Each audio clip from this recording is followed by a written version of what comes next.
Нашу дачку пазнаюць і ў андарачку. Такая беларуская прымаўка пра андарак, пра самую неабходную, самую непазбыўную рэч у жаночым гардэробе. Нават калі нічога лепшага няма, то андарачок ёсць у кожнай дзяўчыны, нават самай беднай.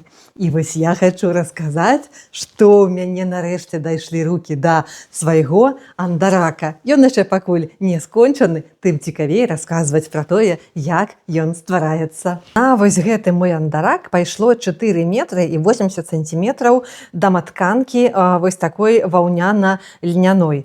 Сабраць яе трэба было вось тут на поясе, бачыце, ў такія малюткія складачкі. Для гэтага некалькі разоў працягвала вось так нітачкі паралельна, а потым збірала. І важна, каб кожны раз аднолькава было, каб складачкі былі такія вось роўненькія. Такім чынам вось мае амаль 5 метраў сабраліся ў такі вось паясочак. Потым замацоўваюцца зверху вузенькай паласой і робяцца 2 пятлі ў мяне. У арыгінале, напэўна, адна, але я рабіла 2. Яшчэ адна таямнічка андарака у тым, што маршчэнне не абавязкова рабілася па ўсёй даўжыні. Вось на маім андараку, бачыце, сперадзі прыкладна 20 сантиметраў роўненькіх, а ззаду цалкам зроблена маршчэнне. Гэта для таго, каб жывоцік выглядаў больш пляскатым, а там, дзе трэба, каб было пышна, то складачкі дабаўляюць яшчэ і пышнаты.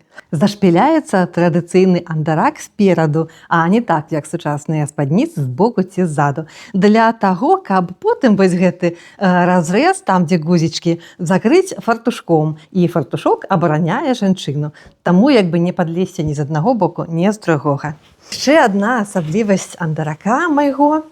Я яго раблю для панямонскага гарадзенскага свайго строю у тым, што даўжыня яго магла быць павялічана за кошт аксаміту.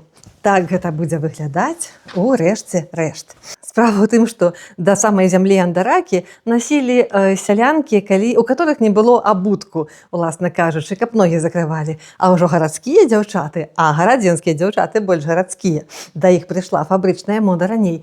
Яны насілі карацейшыя спаднічкі і андаракі, каб былі відаць іх боцікі адмысловыя.